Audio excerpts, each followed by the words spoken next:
Okay, there it goes. Like I don't see people. There they are. Okay. Oh gosh. And I would get a phone call right at this minute, right? From somebody who I needed to talk to.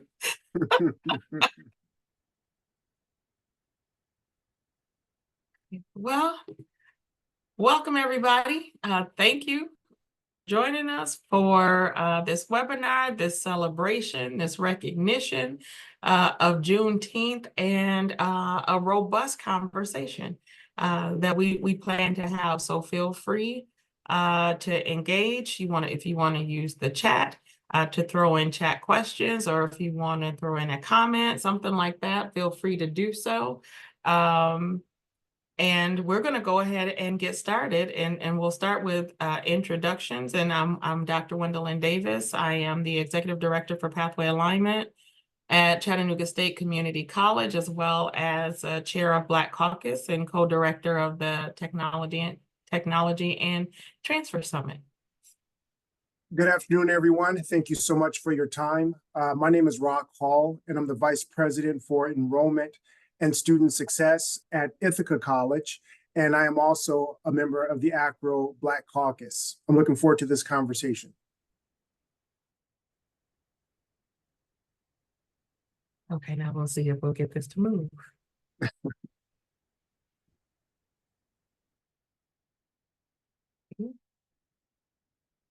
Let's see. There we go. So this conversation was prompted if you were able to attend ACRO and hear Reverend Tutu, who is the daughter of Archbishop Desmond Tutu. One of the things that she said, which is an African proverb, was, in the time of floods, the wise build bridges and the foolish build walls. And you'll see some similar references to this particular proverb.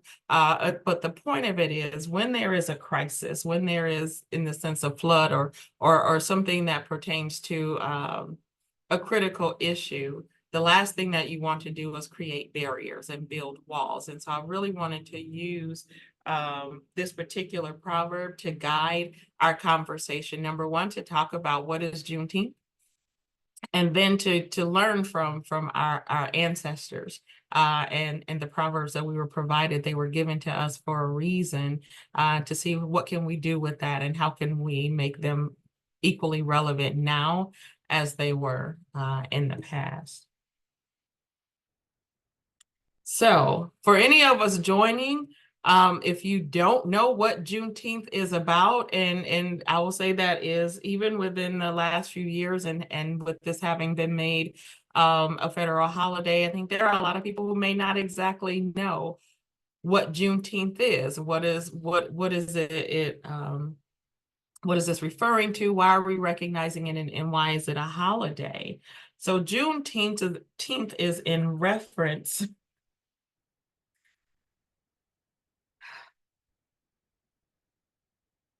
Okay, well, you know what? We will keep talking anyway, and it's just going to do what it's going to do. Hang on one second, y'all.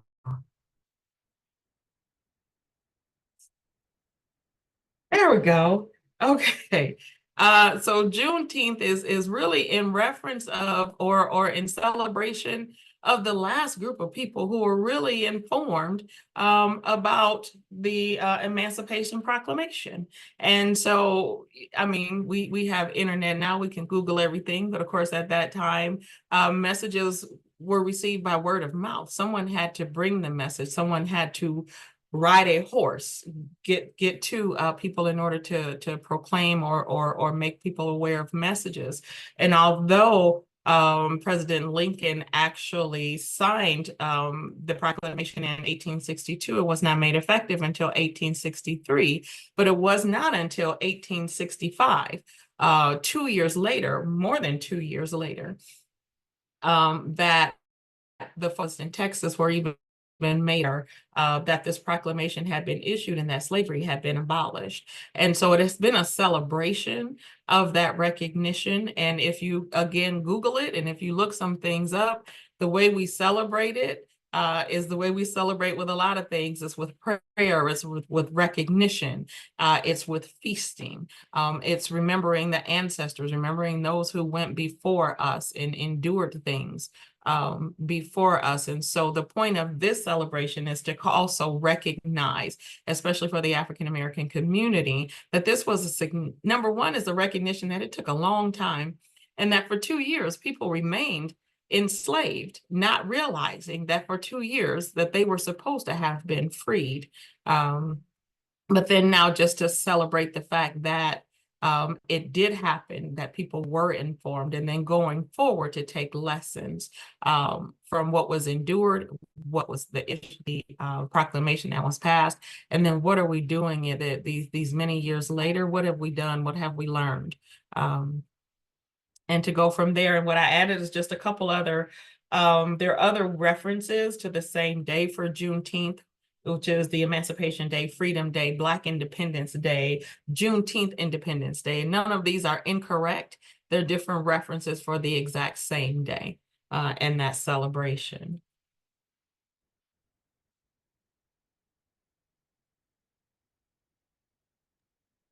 All right, I'll jump in here. And I think for context, we are in essence talking about walls. And so I think when we talk about this idea, we have to better understand, how are we defining walls? What does it mean to be a wall within society? Within that context, once you identify a wall, how do you move past those barriers? And more importantly, how do you pivot and then create and build bridges? How do you erect them? How do you scale them up? How do you sustain them? I think a lot of this boils down to what I call a singular truth within any kind of a social context. And we're also going to unpack that. And I think last part that kind of encapsulates this talk is this idea of, how do we not only survive, but really how do we thrive within a society, professionally and socially? I think with the topic of Juneteenth, it's relevant. As recently as today, there was an article within Newsweek that essentially said close to 3 dozen or so Juneteenth celebrations that were planned were recently shut down. Los Angeles, Ohio, Michigan, Chicago, certain areas, you're kind of seeing this pendulum kind of swing back in a certain degree. And I think to a certain level, it leads to a sense of fatigue. It leads to a sense of frustration. And I think more broadly, this idea of overall confusion. D.L. Hughley said it best. The irony is, it was once illegal for slaves to read, and now it's illegal to learn about slavery. And so with that, I'll ask Dr. Davis to turn the page, and we'll start this conversation. Feel free to throw questions in the chat. Feel free to raise your hand. Feel free to simply jump in and contribute, and we can get going. And so when we talk about walls within this context, and again, I'm going to be a bit broad. I'm going to use some terms that might seem a bit nebulous. But within society, when we talk about walls, essentially what it is we're talking about is this idea of disruption. What disrupts you throughout your day? If you're at point A and if you're going to go to point B, is it a straight line, or are there potholes, pivots, cracks, and rocks kind of, impeding your path? Recently, I listened to a really great podcast with Neil Brennan and Trevor Noah, and he talked about this idea of the dichotomy between Africans and African Americans. He said, with Africans within Africa, even at the height of apartheid, you always had this sense that you belonged and that they were invading. So as you traversed this cruel land, as you kind of went through these walls and obstacles, there was still a grounded sense of who you were.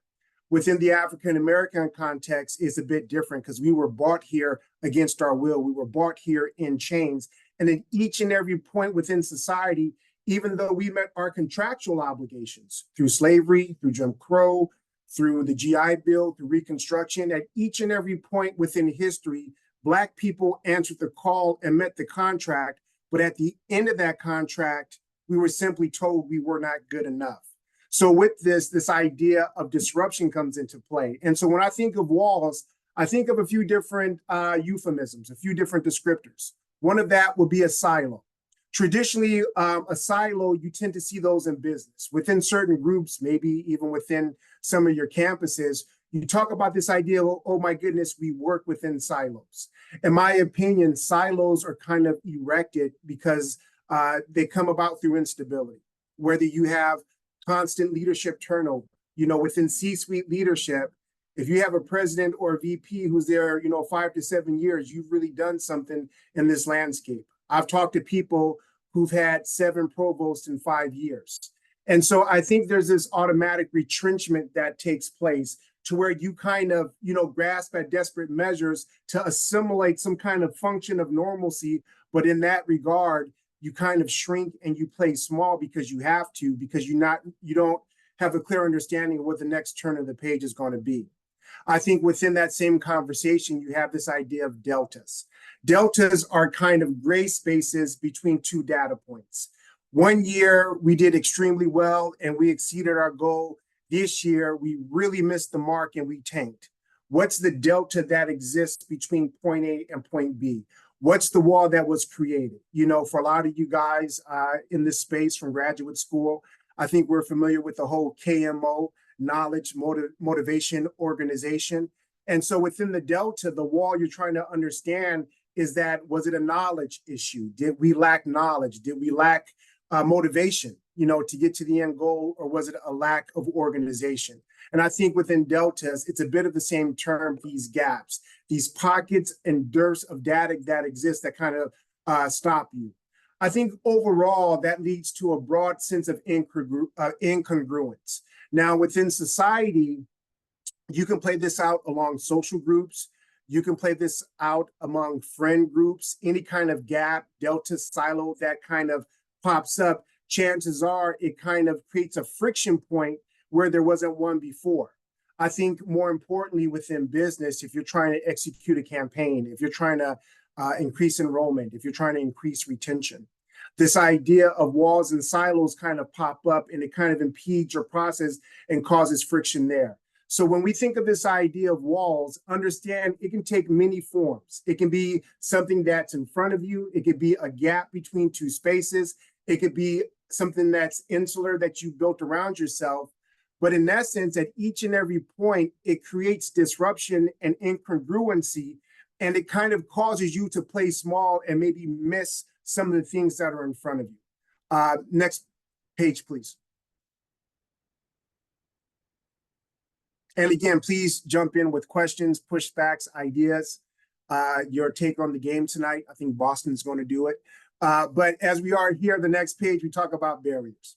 Now, within barriers, I think you have to understand, once you identify the wall, the delta, the silo, how do you kind of move past it? In essence, how heavy are the stones? And those stones, again, they look differently depending on the arena that you're in. In some respects, stones can be reactions. You might have reacted too quickly to a scenario, to a question, to an incident, and it causes you to be on a defense. That, in essence, creates a barrier. In a perfect world, you'll have the ability and the luxury and the latitude to kind of digest information before you have to kind of react within any situation. I'm kind of a fast thinker by design ever since I was a kid. And even here, President Cornish, who is phenomenal, she always says, Rock, it's a marathon. It's not a race. You can pace yourself. So this idea of reaction time, potentially that could be a barrier. You can't walk back, sometimes what you said, but you can always walk back what you didn't say. And so I think with respect to society, with respect to business, one of the barriers, reaction. Within that, there's natural form of guilt. With guilt, that could come through in the way of imposter syndrome. It could come about in the way of not meeting expectations set on yourself. I think the barriers that you build within your mental framework and the guilt that you can create, that's a barrier because in a sense, it causes intrepidation. You lack the ability to move. I told my team on many occasions that, I will never begrudge you trying. Even if you fall fall hard and get back up and keep running. But one thing that I have a harder time with is quagmire or cynicism, mental blocks that you just mentally can't move past for whatever reason. I think within that, it leads to a question of capacity. Once you have a reaction, once you build guilt, what's your capacity to take on more and understand nuance? I think one of the trickiest things about leadership, one of the trickiest things about society, and more pointedly, if you're a person of color, if you're a woman in society, if you're a woman of color in society, it's really that much trickier. I think this idea of capacity and what you can take on and what you can leave off the table comes into play. As humans, we kind of hoard. I think it's a natural thing that we do. I think a lot of us have basements that have hockey pucks, tennis rackets, violins, drum sets, and weights in them, all with a fine veneer of dust covering them. And so I think with the respect of problem solving in walls is this idea of capacity. And my God, I can't take on anymore, but how do I keep moving? I think within that space, this idea of grace has to come into the fold. Understanding that before anyone else can forgive you, you have to have the ability to forgive yourself within that moment. If you have the acumen to do that, this whole idea of doubt doesn't creep in. I think the biggest barrier socially, I think the biggest barrier professionally is this idea of doubt. I think one of the greatest things you can do as a person within life is have this understanding that you belong. And with you belonging, this idea of belief. And even when I give leadership seminars, one of the first things I tell leaders, especially young leaders coming into the fold, you have to believe what you're saying. The second you believe, you become believable. Once you're believable, they will follow. But if there's any doubt, if there's any quagmire, if there's any cynicism in your stance, your delivery, your speech, even kind of that, humor, that self-deprecating humor, I think doubt will have the ability to creep in. So as we understand what the walls look like, the silos, the gaps, the deltas, it's more important to understand the barriers that lead to those walls. And as you can see from this list here, oftentimes, and I'm not trying to downplay societal evils, cyclical, the wicked nature of cyclical evils, but the hope of this conversation from my framing is that a lot of these barriers exist right here, right here. You know, there are physical limitations. There are haters that exist. There are people that will get at you and on you as you simply try to be your best. And so I think one way to manage the outside environment is to really master the inside environment. And the lighter you can make those stones, the lighter you can, the sooner you can cool off that reaction, the sooner you can lessen that guilt, the sooner you can widen that capacity, the sooner you can lessen that doubt, chances are those barriers will go away. Next page, please, Dr. Davis. And so with that, once we move past those barriers, we have this idea now of bridges. Again, as you guys can tell by slide number 6 or 7, I am heavily invested into euphemisms and AI artwork. And so with that, when we talk about bridges, we think of them as a pathway. Ease of access. You know, if you're ever walking down a road, you know, the main road is always really smooth, but to your left and to your right, there might be gravel, dirt, rocks, you know, a broken bottle or a Coke can or something there. And so when you think of a bridge, you think of a pathway and an ease of access. I think in a business respect, you think of it as very much a blueprint. A bridge is often something that you've seen before, but you've gotten wrong the first 2 or 3 times. If you're a fan of geometry, if you watched season 2 of Loki, this whole idea of the Ouroboros loop comes into effect. And essentially, you get better at whatever you practice. If you practice math, you'll get better at math. You know, to be a bit flippant, if you practice picking locks, chances are you're going to get pretty good at that too. I never really questioned the target, but more so the aim in that regard. And so when you think of a bridge, it's a pathway of something that you've seen, you've researched, you study. More importantly, it's something that you understand. Not saying that there won't be issues, not saying that there won't be incongruence, but when you see it sooner, you plan better. And so in essence, you execute and you make that pathway better. And I've mentioned it before, I think to a certain degree too, largely speaking, this idea of framing. I think within life, one of the most beautiful things you can have is an understanding of this too shall pass. I think within the hearts and minds of young leaders, this idea of patience always comes into play. This idea of, in essence, will I be okay? I think if you've worked for a few universities or worked at a university long enough, you have the ability to kind of see scenarios play out in different ways.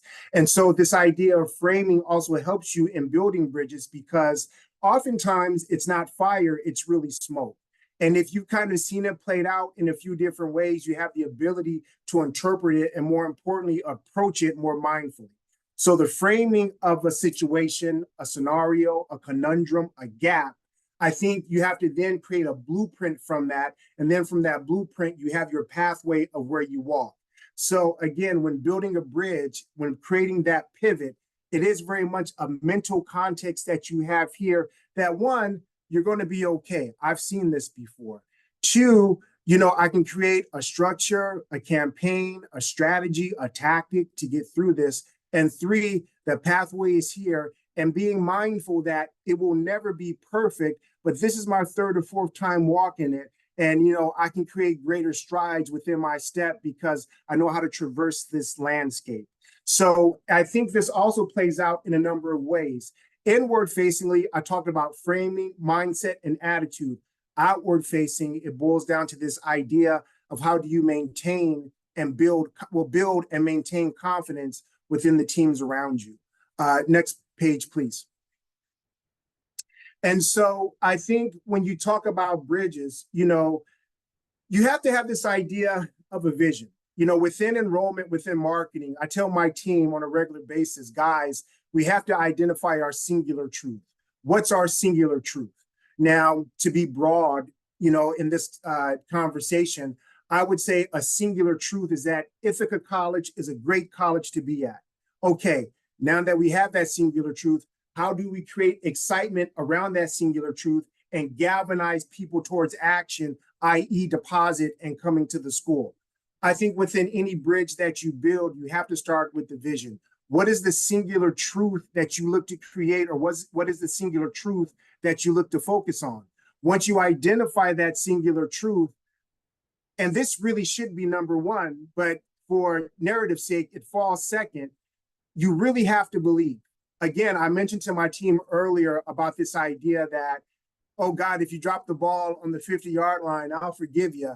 But if you wake up with any type of cynicism or quagmire, I can't work with that.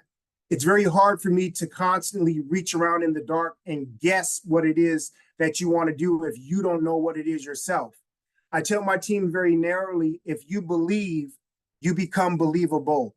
Once you are believable, they will follow. But you have to believe it first. And so you anchor that vision around that singular truth. You create that belief structure and you walk it. You don't just preach. You don't just point fingers. You don't, do as I say and not as I do. You really embody what it is that you want to accomplish. And I even mean that personally within your physical spacing and your physical frame. A part of you building bridges is understanding that you are your brand. And every time you walk into a room, every time you walk out of a room, they're going to be watching. A mentor told me a long time ago, Rock, they're always going to talk about you. It's your job to give them something to talk about. And so understand how you believe and how you walk, talk, and act within that framing, I think is equally as important. I think within that, you build confidence. Again, confidence radiates out. There's times where I build and act confident, even if behind closed doors, I'm kind of hitting my head against the wall a little bit because I don't fully understand it. But in order to build a bridge, you have to build confidence. You have to tell people that you have confidence walking across that bridge and they believe you and you're believable and they then follow you across that bridge. If you're skittish, if you're cynical, if you're self-deprecating, if you don't believe in what you're saying, if you have doubt, you will continue to be surrounded by walls, deltas, and silos because you don't believe yourself that you can build that bridge and build relationships. In essence, that's what we're talking about here: relationship building, relationship context, and how do you galvanize people around a singular truth and move them towards action. And I think the most important piece of this is you have to execute. Don't toil in theory. Don't beat yourself up thinking that everything has to be perfect before I get out the gate. Most bridges start with a single slab of cement. Most bridges start with a vision of an arc over a body of water. But at a certain point, you have to execute. A vision without action is simply a dream. And if you keep dreaming too long, before you know it, you'll realize that you've been asleep through a good chunk of it. It's okay to make mistakes. It's okay to drop things. It's okay to break things.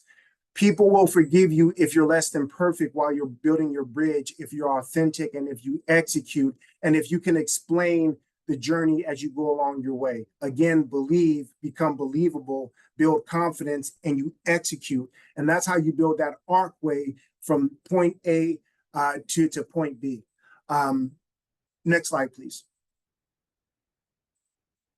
Okay, and I'll wrap up this part of the talk. Again, going back to that singular truth. Once you have that singular truth, you have the ability to thrive socially. Earlier, I mentioned this idea that, life is hard on all of us. I don't, downplay that. But oftentimes, people want to see you thrive. They want to know that at each and every touch point, you're kind of moving forward. I'm not saying that life isn't cyclical. I'm not saying that life isn't tough, but when you're constantly in survival mode, that causes a great deal of fatigue, whether you're ahead of a household, whether you're ahead of a division, of a company, of a college or university. To constantly be seen in distress, to constantly be seen as surviving, I think initially and rightfully so, you'll get a certain level of sympathy and empathy and understanding. But within those spaces, we want to know how you're going to make it better, because I know you're tired, but I'm tired too. And you're supposed to lead me to this goal line. So we got to really get this together. And so I think within that, once you understand your singular truth, once you understand your belief structure, once you understand the barriers that block you and you have the ability to get past them, I think, walls will be nothing more than quick pivots as you continue to build a bridge throughout the arc of your career. And so just some nuggets to think about. I'm looking forward to the question and answer. And at this point, I'll ask Dr. Davis to come back in and swing a bat.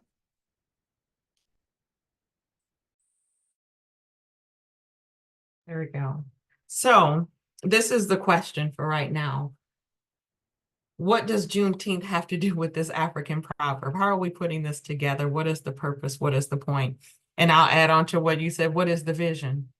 And what are we looking to execute in this discussion? And it really is to look to the past, the lessons of the past, and then move forward to take those lessons, to create the vision, to determine how are we going, and I'm going to use your words, how do we create a singular vision within wherever we are and then move forward in a positive way? So it's to take the lesson, but I'm going to also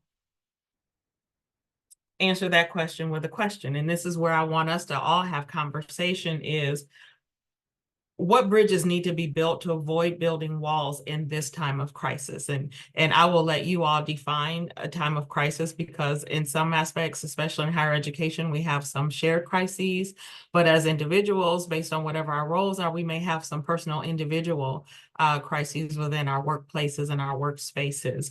So what kind of bridges need to be built? And then how do we look at building those bridges and as we build a bridge, not burning bridges that have been built.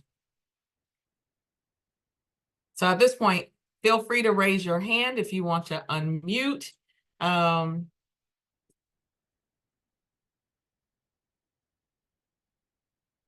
we go. Let's talk about it.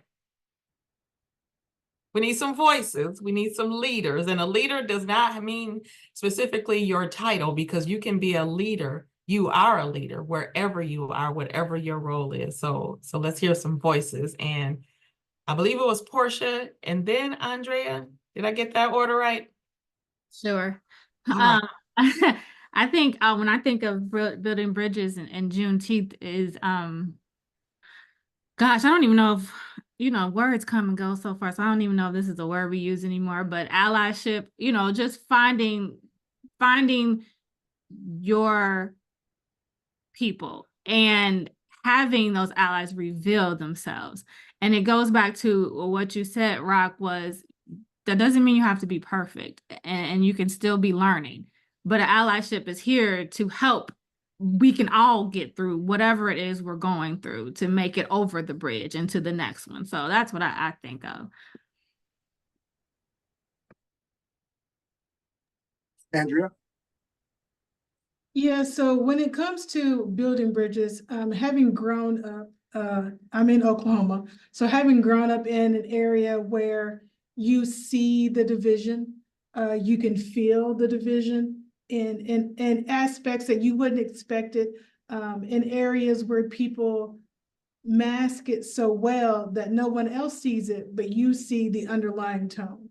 So the bridges come when you are able to have those conversations without offending one another. You're able to have those conversations without taking on a guilt that's not even yours to possess in the first place. Now you have this cancel culture, and if you don't agree with me, then you're against me. And that's definitely not how bridges are built. And as a unified area of education, of just life, like you said, Rob, life is difficult for everybody. And do I expect someone to automatically know what my day is like if they are not in my shoes? No. But I do expect you to be considerate enough to take into the forethought of, this is a person, she's of a certain age, she's of this certain background. Just ask the questions. In my work environment, I tell my coworkers all the time, I need you to be honest with me. Because if you can't be honest with me, then that means there's other conversations being had about me that are not problem solving, if that makes sense. And that's part of that bridge building also. Yeah, no, I agree. I think this idea from what I gleaned from your words, this idea of authenticity and this idea of, safe space. And when I think of a safe space, I'm not thinking of a designated room or a corner, but, again, more broadly about this sense of belonging. I think especially within the African-American diaspora, every time we've tried to create any type of sense of community, whether that was Rosewood, Oklahoma, Chicago, any part, there's always been this concentrated effort to physically disrupt it, to physically kind of scatter it about. And so David Williams said it also, this idea of bridge building is people of color come together on campuses just to vent or talk. And I think when that can happen, it's always good, but that's not always a possibility. Throughout my journeys, one of my stops took me to the University of Utah. Beautiful campus, beautiful area.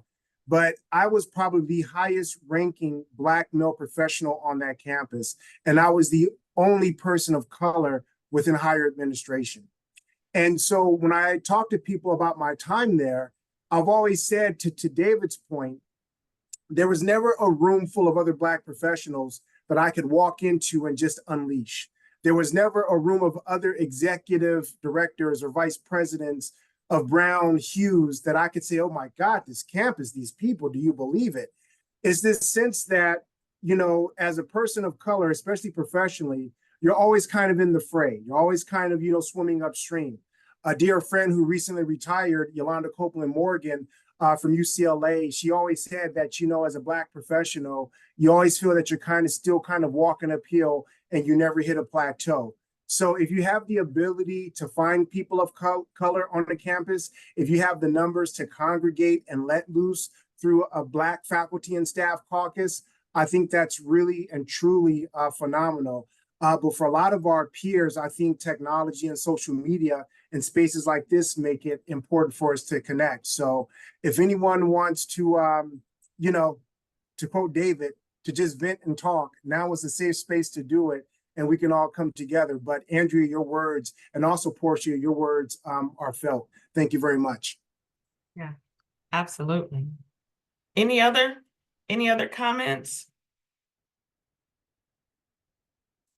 It's something I'll tell you. So I was thinking about this morning, just in terms of bridges in higher education and in society as well, is we have come to this point of, like, again, that cancel culture. There seems to be more of a goal to disagree than there is to find agreement. And on these various sides of ideologies, each one seems to have a side that I'm the right side, therefore any other side is the wrong side. Yet we're demanding that people take our side because we're right, yet refusing to hear another side who also believes that we should all take their side because they're right. Therefore, they never come together to build a bridge, because you're going to have people who will insist that they silo, and that the bridge building itself is the bad part. And that we can't afford that in higher education, really can't afford that in society. So finding that allyship, people who are like-minded in the same direction, but willing to hear other vantage points, other viewpoints, without it becoming a fight or a battle, or again, if that bridge was built ready to just set the whole thing on fire and just go for the battle. And David? Hey, can you hear me? Yep, we can hear you. Can you hear me? Okay, sorry, I'm at lunch.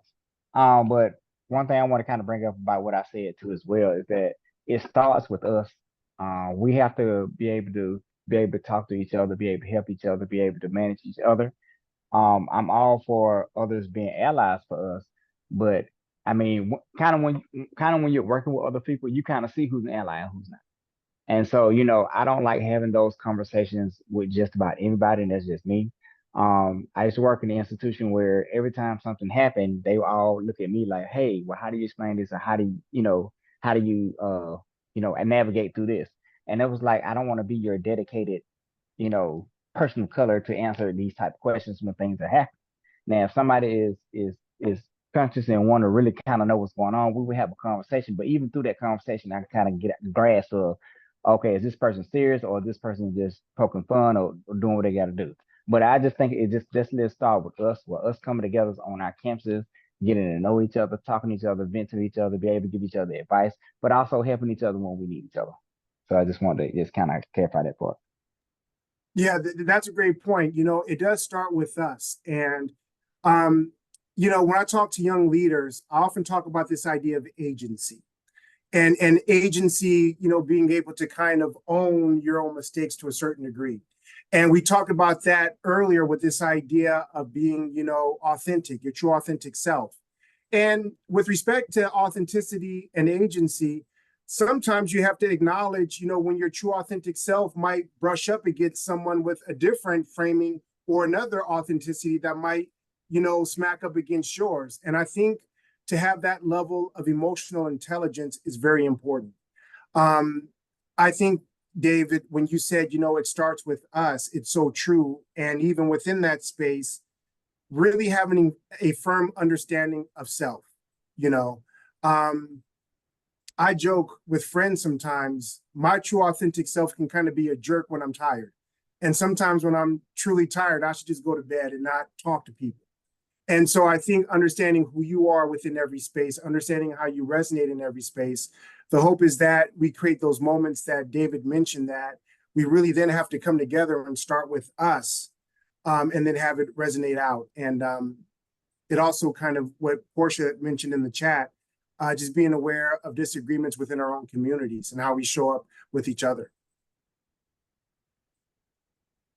More questions and conversation, please. This is good stuff, guys. We got about 15, maybe 20 minutes left. So what about also being willing to be there to support each other, but what about being willing to speak truth to each other, because of course, every group, every ethnicity, whatever group that you identify with, none of them are monolithic. And you're going to have differences within. What about being willing and able and being in that space that people can accept, having truth spoke to them where they may be off base, or being willing and having the confidence to speak truth to your group?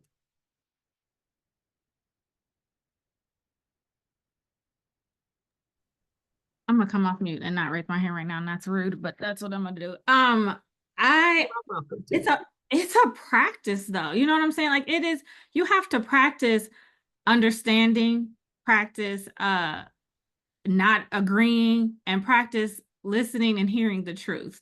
Like these are all things you have to constantly practice. I know that when and I don't even know how that would happen because you just have to put yourself in these situations, but I know that in our previous administration, it was, things were different from my ideologies. But you know what I did? I stayed on a certain news outlet because I just wanted to hear and understand where they're coming from, whether if I agreed with it or not. I just needed to figure it out. Like I'm just not quite understanding, and to just have a blind eye and be like, I don't want to hear it, I don't want to talk, I would never figure it out. So I had to put myself in spaces where I need to see and hear and understand what is going on.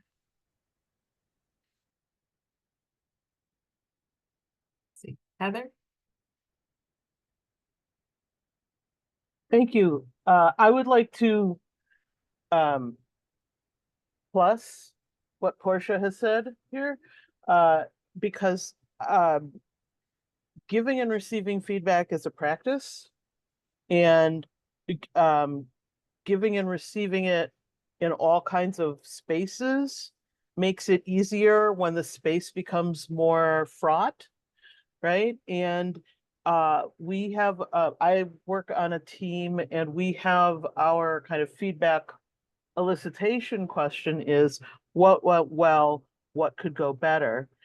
So it really sticks to focusing on the process and the outcomes and not on the individual people.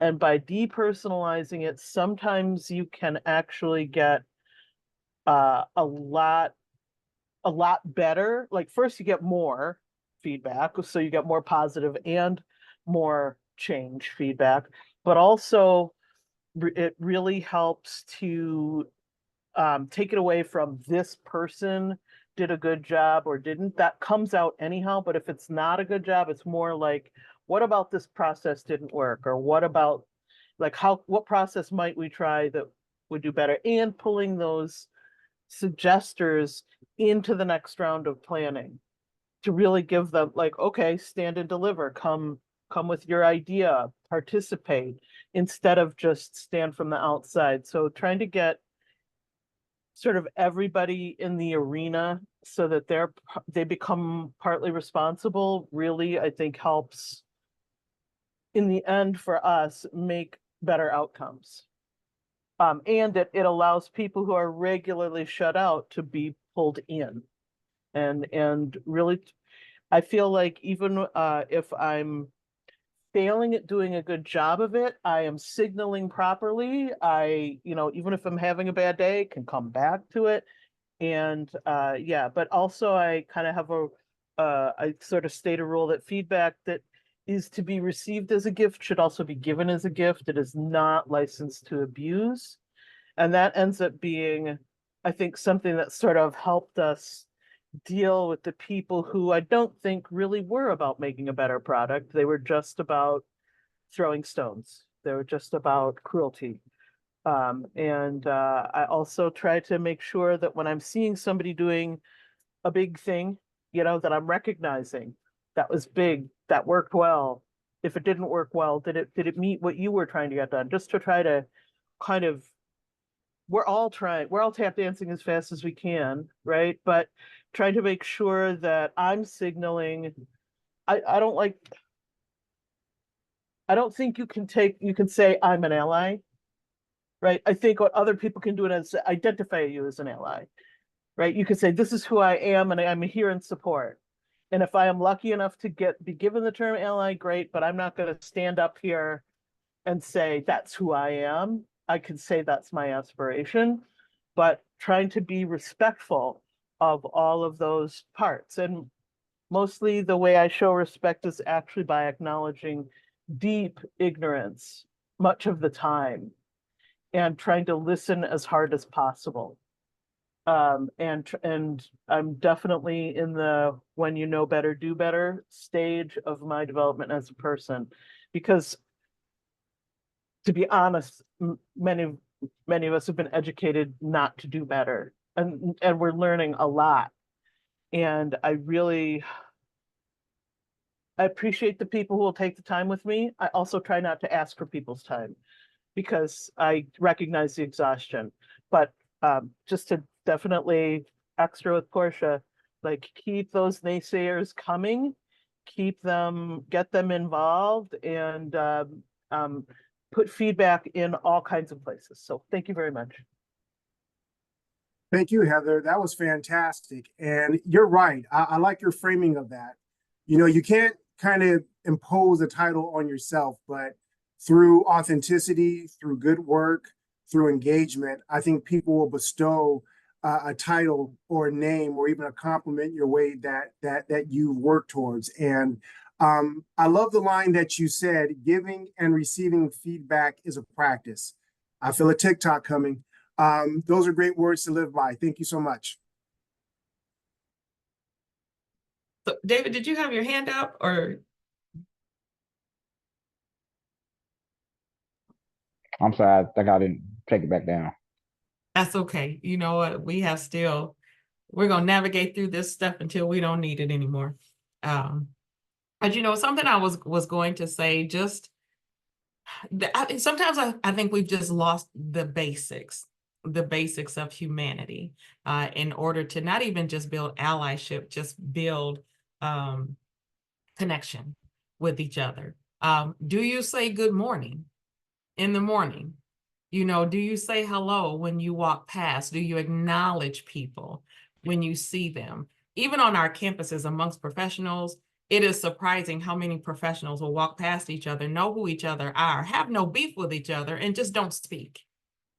You know, so of course that doesn't feel like a person that I really want to try to engage deeply with if you can't even acknowledge my existence or just respond, because as a nature, I just love saying good morning, hi to people. And if you ignore me, then message received. I'm going to try to remember, you know, that's how you are. But in all honesty, that's my authenticity. Even if I know you never speak to me, I'm going to speak to you anyway, because I'm not going to change my nature, because that's not your nature. But I also am recognizing and keeping that in the back of my mind that you're probably not a person that would be really interested in building a bridge, because that's just it's very simple practice as adults. We learned that in kindergarten, so we should have mastered it, you know, at this point of humanity. So, Portia. Okay, this is the other side of me though, and I think that you're right, Gwendolyn, but I also think that it is not because someone didn't respond back, I don't know if I would truly write them off. My perspective would have been, what other way do I need to come at them? Now, I'm not going to go out my way and do that, but it is noted that that is not your way of communicating. But I wonder what is your way. I wonder what is the reason why you don't do that. And I'm not going to spend up late at night trying to figure it out, but it wouldn't just make me completely cut that person off. I would just be like, maybe that's not they just cool. We'll figure out. I'll read the room and figure out what it is. But that's me. That is me. And that's the thing, we have to respect the different viewpoints of that. I think it was David, and then is it Jen Zib? I'm so sorry if I'm saying your name wrong. No problem. I'm with Portia. I feel the same way, but to an extent. I say that if I see them one time, they're like that, maybe they got some things going on in their mind. But if it's been several times and it's like that, especially if we're working together, it's something I had to stop and like, hey, is everything okay? Everything good? Or, you know, I would ask them straight up, hey, is it something that we talk about? But, you know, it just depends. Good point. Good point. And then you said Gen Z? Gen Yeah. Z. Gen Z. All right, thank you. There was a celebration in my campus, which I wasn't able to make because it was raining and it was around 5. So I was happy to join this one. And one thing I wanted to bring in the allyship is that I work in college, and then I have observed what happens in around multicultural events. Not particular in mine, but I have observed it through YouTube and so on. And what I see is like when celebratory things come up, what we see is the diaspora trying to celebrate the culture, but I don't see the African American who are native now or African Americans who have struggled and took the pain and now also are fighting together with that new population, merging together. And these celebratory events are those which diffuse tension, connect us with emotions, and then learn about it. I have been here 15 years, almost 20 years, and I learned about Juneteenth and other events through time. It didn't click to me. I didn't understand what has happened. And as I evolved into CRT and cultural responsive pedagogy and teaching, I started to learn more. And if events such as college multicultural organizations cannot be connected with African Americans, and then if those events are not used, and still there will be a gap. And then I say that because education, you said it's striking too. When I learned that 100 years ago, well, you were not allowed to learn, and then immediately there is the aptitude test that said, "Oh, this group is worthless." Then things can happen. The same you mentioned it, the silos and so on. So we need to integrate even more with the new diaspora, because ultimately the pain will be felt. It doesn't mean that sometimes is geared these days to color. It may go beyond that. And then how do we integrate even without color and those who are supporting us and making things move forward? And then not only pain point, what are the celebration we bring to connect? Thank you. Yeah, Gen Z, that's a great point. I've given talks before about Juneteenth, and I describe it as kind of a canary in the coal mine. Again, Dr. Davis did a great job at framing it earlier. From the time of the Emancipation Proclamation to the time that, everyone was informed, there was about 2.5 years where people were essentially being enslaved past the emancipation and against their will. And so you have to understand the concerted effort that it took to keep that information away from enslaved populations. That means communities of people insulated themselves from mail, from communications, from government workers and contractors. There was such a concerted effort to keep a group of people enslaved that they issued a federal mandate basically acknowledging the emancipation. If you tease that up, we can look at the GI Bill, how it was really given to white GIs and not black GIs. You can look at the farming bill, how it was given to white farmers and not black farmers. You can look at the Educational Act, how it was given to white people. Student loans became a thing in the 40s when black people started going to college. Prior to that, college was free for all white kids. And so I think it very much is a canary in the coal mine, Juneteenth, because it started a chasm or an echo effect of every policy, procedure meant to benefit black or brown people ever. It's always been tainted. Now you have these attacks on DEI. And I believe Toni Morrison said it best. The most insidious thing about racism is that it's just a distraction because there's always something else. And so to your point, Janza, we really have to work collectively to keep the correct narrative afloat. We really have to work to continue to educate our people generationally and also understand the context and also the intentionality behind keeping us apart.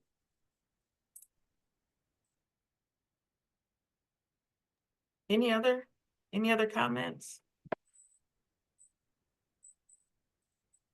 Well, and I know we're getting close to the end, so what I'm going to do, and this is going to be what I'm gonna throw out there, is I feel like higher education and higher education professionals are uniquely positioned to have discussions in a different way. In a sense, the beauty of higher education is we are not corporations. We are not bound sometimes by some of the expected or demanded behaviors. And I know there was the notion that college attendance or college and universities are very liberal, which is not true. But in terms of the representation of people who attend, we're going to have the widest representation of all the different types of people. And as professionals, instead of just focusing on the issue, the silo, we are, I think, the best positioned people to come up with the most effective solutions that then could be generalizations or other organizations. So we are, I won't say the most educated group of people, but our whole point of existence and what we do every single day surrounds education. And so we should be the solution people. We should take evidence-based and anecdotal-based information and be able to come up with solutions to then present something different than the rest of the world. So I see that in the beauty of higher education.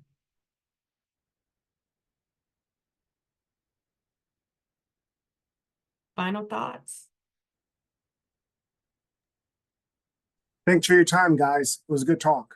Yes, thank you. Thank you very much. And with that, yeah, so that means we have our 3 minutes back. Thank you all for attending, and I look forward to even more conversations.